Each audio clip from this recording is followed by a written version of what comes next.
थे, उस वक्त भी ऐसा नहीं था। लेकिन यहाँ ये 18वीं लोकसभा का चुनाव जो हो रहा है, इसमें हम सब देख रहे हैं, ये कुचल रहे हैं, सप्रेस कर रहे हैं और हमको चुनाव लड़ने के स्थिति में वो नहीं छोड़ना चाहते हैं और पैसे को तंग तबाह करके वो एक तरफा इलेक्शन कर लेना चाहते हैं। लेकिन लोग भी होशियार है, इसको जानते हैं और लेवल प्लेइंग फील्ड बने रहने के लिए ये उनके जो बाधक है और जो हमारे अकाउंट्स फ्रीज किए हैं वो तत्काल उसका रिलीज होना चाहिए और हमको चुनाव में डेमोक्रेसी और संविधान को बचाने के लिए लेवल प्लेइंग ग्राउंड होना चाहिए। धन्यवाद। शुक्रिया कांग्रेस अध्यक्ष जी। मैं अभी हमारे कांग्रेस पार्टी के संसदीय दल के नेता श्रीमती सोनिया गांधी जी से गुजारिश करूंगा कि आपको संबोधित करें।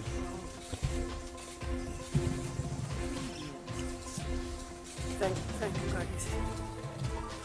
Well, the issue we are taking up today is extremely serious, as Congress President has just mentioned. This issue affects not just the Indian National Congress, it impacts our democracy itself most fundamentally. A systematic effort is underway by the Prime Minister to cripple the Indian National Congress financially. Funds collected from the public are being frozen and money from our accounts is being taken away forcibly. However, even under these most challenging circumstances, we are doing our very best to maintain the effectiveness of our election campaign.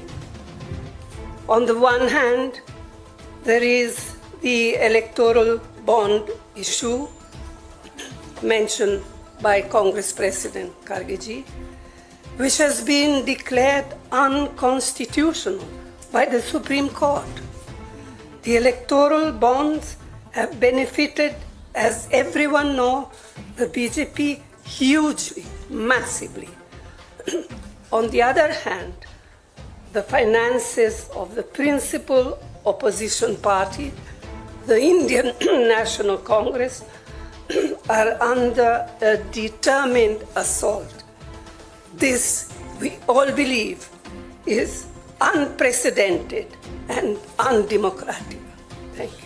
शुक्रिया सोनिया जी। मैं अभी हमारी AICC के कोषाध्यक्ष अजय माकिन जी से गुजारिश करूंगा कि आपको थोड़ा विस्तार से जानकारी दें।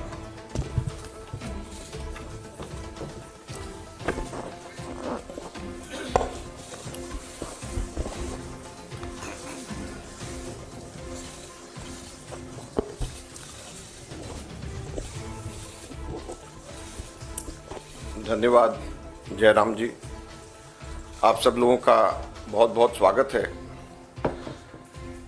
अभी हमारे कांग्रेस अध्यक्ष और पूर्व अध्यक्षा ने आप लोगों को बताया कि लोकतंत्र के ऊपर किस प्रकार का खतरा मंडरा रहा है, किस प्रकार से कांग्रेस पार्टी के बैंक खातों के ऊपर हमला हुआ और ये कोशिश करी जा रही है कि फाइनेंशियली कांग्रेस पार्टी को पंगु बना दिया जाए। ये केवल कांग्रेस पार्टी के खातों पे नरेंद्र मोदी सरकार का हमला नहीं है, बल्कि भारत के लोकतंत्र पे हमला है। अगर प्रमुख विपक्षी पार्टी वित्तीय तौर के ऊपर पूरी तरीके से पंगु हो जाए, कोई कार्य नहीं कर सके, पब्लिसिटी के ऊपर पैसा नहीं खर्च कर सके, कैंपेन के ऊपर पैसा नहीं खर्च कर सके, अपने कैंडिडेट्स को पैसे नहीं दे सके, तो फिर चुनाव किस बात का है। और चुनाव की घोषणा हो चुकी है। पिछले एक महीने से हमारे अपने बैंक अकाउंट्स में पड़े हुए 285 करोड़ रुपए का हम इस्तेमाल नहीं कर पा रहे हैं। हम लोगों को पब्लिसिटी के लिए अखबारों के अंदर स्लॉट्स बुक करने, हम लोगों को पब्लिसिटी के लिए इलेक्ट्रॉनिक मीडिया के अंदर स्लॉट्स बुक करने, हमको सोशल मीडिया के अंदर इस्तेमाल करना है, हमको पोस्टर छपवाने, हमको पैम्फलेट छपवाने। अगर हम लोग वो काम भी नहीं कर सकते तो किस प्रकार से लोकतंत्र जिंदा रहेगा और कैसा लोकतंत्र है?